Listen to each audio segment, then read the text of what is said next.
नमस्कार दोस्तों, बहुत बहुत स्वागत है आप सभी का आपके अपने इस यूट्यूब चैनल विधिटेरिया में। दोस्तों मैं हूं एडवोकेट मंजीत त्रिपाठी। तो दोस्तों आज के इस वीडियो में हम लोग जानेंगे रिकवरी एजेंट और रिकवरी कॉल्स के सच्चाई के बारे में कि सच्चाई क्या होती है रिकवरी कॉल्स की और रिकवरी एजेंट्स की। क्योंकि बहुत सारे लोग ये कहते हैं कि आप ये कर लीजिए तो रिकवरी एजेंट आपके घर पे नहीं आएगा, आप ये कर लीजिए तो रिकवरी कॉल्स नहीं आएंगी। तो सच्चाई क्या है, रिकवरी एजेंट्स की भूमिका लोन में कब होती है और किस प्रकार से परमानेंटली इनसे छुटकारा पाया जा सकता है। तो दोस्तों आज की इस वीडियो में हम आपको रिकवरी एजेंट और रिकवरी कॉल्स की सच्चाई के बारे में बताने की कोशिश करेंगे। आप इस वीडियो को बहुत ही ध्यान से देखिएगा, ये वीडियो आपके बहुत ही काम की होने वाली है। दोस्तों अगर आपने कोई भी लोन लिया है, चाहे वो सिक्योर्ड हो चाहे अनसिक्योर्ड हो, चाहे आपने ऑनलाइन लिया है चाहे आपने ऑफलाइन लिया है, लेकिन जब आप अपने लोन को डिफ़ॉल्ट कर देते हैं, अपना इंस्टॉलमेंट अपनी ईएमआई देना बंद कर देते हैं, एक ही ईएमआई आपकी ड्यू होती है, तो आप देखते हैं कि एनबीएफसी कंपनी, चाहे वो कंपनी हो, चाहे वो ऑनलाइन ऐप्स हो, चाहे वो आपका प्राइवेट बैंक हो, चाहे वो आपका सरकारी बैंक हो, सभी बैंकों के, सभी फाइनेंशियल इंस्टीट्यूशंस के रिकवरी एजेंट के कॉल्स आने शुरू हो जाते हैं, उनके कस्टमर केयर के कॉल्स आने शुरू हो जाते हैं और साथ ही साथ आपके घर पे रिकवरी एजेंट्स की विजिटिंग शुरू हो जाती है। यानी कि वो आपके घर पे आकर के आपको प्रेशराइज करते हैं, आपके ऊपर दबाव डालते हैं कि आप अपना ईएमआई पे करना शुरू कर दीजिए। अब इसमें देखिए सच्चाई क्या होती है। बहुत लोग आपको ये जानकारी देते हैं कि आप ये कर लीजिए तो रिकवरी एजेंट नहीं आएगा, आप वो कर दीजिए तो रिकवरी एजेंट नहीं आएगा, रिकवरी कॉल्स नहीं आएंगी। तो देखिए रिकवरी कॉल्स कैसे आती हैं और साथ ही साथ ये भी बताएंगे कि आपके रिश्तेदारों को रिकवरी कॉल्स जाती है कि नहीं जाती है। तो सबसे पहले तो हम आपको बता दें कि आप जैसे ही एक ईएमआई बाउंस करते हैं, रिकवरी एजेंट्स या फिर रिकवरी कॉल्स आपको आनी शुरू हो जाती हैं। देखिए इसके पीछे रीज़न यही होता है कि बैंक नहीं चाहती है कि जो भी अकाउंट आपने खुलवाया है, लोन लिया है, वो एनपीए हो। क्योंकि अगर वो एनपीए हो गया तो फिर बैंक को नुकसान होता है, क्योंकि उसमें जो लोन अमाउंट होता है वो मिलने की उम्मीद कम हो जाती है। तो जो बैंक का ब्रांच मैनेजर होता है, एथोराइज ऑफिसर होता है, उसकी यह ड्यूटी होती है कि अपने उस लोन अकाउंट को वह रेगुलर कराने की कोशिश करे, वो एनपीए खाते में न जाए। क्योंकि जो भी खाते एनपीए होते हैं उनका एक अलग से बैलेंस शीट तैयार होता है, अलग से उसका लेखा जोखा तैयार होता है। तो जितना एनपीए बढ़ेगा बैंक को उतने वित्तीय वर्ष में, फाइनेंशियल ईयर में लॉसेस होती हैं।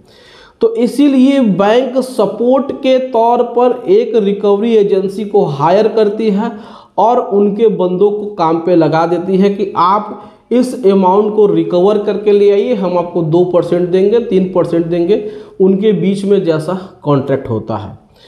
अब इसमें क्या है कि इनको रोका नहीं जा सकता है, कानूनी तौर पे इनको नहीं रोका जा सकता है कि ये हमारे घर पे ना आए। देखिए ये सीधी सी बात है और ये सच बात है, ये लीगल बात है।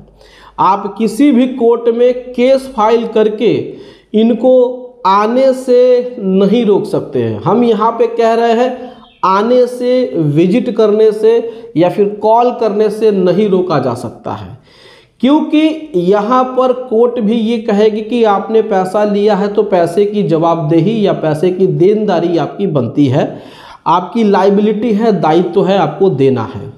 तो रिकवरी कॉल्स और रिकवरी एजेंट आपके घर पे आ सकते हैं, इसके लिए कोर्ट आपको राहत नहीं दे सकती है। लेकिन अगर यहाँ पर बहुत ही ध्यान देने वाली बात है कि रिकवरी कॉल्स या रिकवरी एजेंट जैसे ही इल्लीगल एक्टिविटी करते हैं, जैसे ही वो आपके घर पे आकर के वो गुंडों की तरह बिहेव करते हैं, वह आपके साथ मारपीट करते हैं, धमकी देते हैं, वह आपके घर पे आकर के आपको पूरे पब्लिक के सामने वो डिफेम करते हैं, यानी कि आपको बेइज्जत करते हैं, तो आप इनके खिलाफ पुलिस केस तुरंत कर सकते हैं।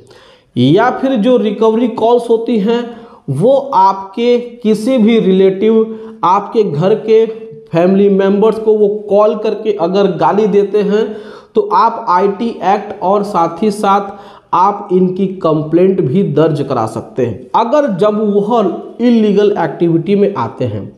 लेकिन घर पे आकर के अगर वो आपको नोटिस दे रहे हैं, आपको बता रहे हैं कि आप अपनी ईएमआई दीजिए, या फिर कॉल करके आपको ईएमआई के लिए पूछा जा रहा है, तो आप इस तरीके की चीज़ों को नहीं रोक सकते हैं, ये कानून है। लेकिन अगर ये लोग गलत काम करते हैं, रिकवरी एजेंट गलत तरीके से आपके साथ बिहेव करते हैं, तो ये फिर पुलिस केस बनता है। धमकी देने के लिए, मारपीट करने के लिए, गाली गलौज करने के लिए आप इनके ऊपर आईपीसी की धाराओं में आप केस फाइल करा सकते हैं, आप इनके खिलाफ कंप्लेंट दर्ज करा सकते हैं। साथ ही साथ अगर कोई भी बैंक का रिकवरी एजेंट या कोई भी वहाँ का कर्मचारी, कोई भी महिला कर्मचारी, कोई भी अगर आपके रिश्तेदारों को गाली गलौज करता है, तो भी आप उस नंबर के बिहाफ पे आप उसके खिलाफ शिकायत दर्ज करा सकते हैं। ऑनलाइन शिकायत भी हो जाएगी, ऑफलाइन भी शिकायत हो जाएगी, आपके पास उसका एविडेंस होना चाहिए। तो इस प्रकार से आपने जाना है कि रिकवरी एजेंट्स और रिकवरी कॉल्स को आप लीगल तरीके से नहीं रोक सकते हैं, लेकिन अगर वो इल्लीगल कार्य करते हैं तो आप उसको जरूर रोक सकते हैं। दोस्तों, हम आपको बता दें कि भ्रम जो भी होता है उसको दूर करना ज़रूरी होता है, इसीलिए ये वीडियो बनाना पड़ रहा है। तो आपको ये वीडियो कैसा लगा, आप अपनी राय हमें ज़रूर बताइए। कोई भी लोन से रिलेटेड आपको प्रश्न पूछना है, आप कमेंट में जा कर के पूछ सकते हैं, आपके प्रश्न का उत्तर आपको मिल जाएगा। तो दोस्तों, वीडियो कैसी लगी आप हमें कमेंट करके अपनी राय ज़रूर बताएं। वीडियो अच्छी लगी हो तो वीडियो को एक लाइक ज़रूर कर दीजिएगा, इसे अपने दोस्तों और रिश्तेदारों में शेयर कर दीजिएगा और हमारे चैनल को सब्सक्राइब करके हमें सपोर्ट जरूर प्रदान करिएगा। दोस्तों, मिलते हैं अगली वीडियो में एक नए टॉपिक के साथ। तब तक आप अपना और अपने पूरे परिवार का ध्यान ज़रूर रखिए। Thank you so much. जय हिंद दोस्तों।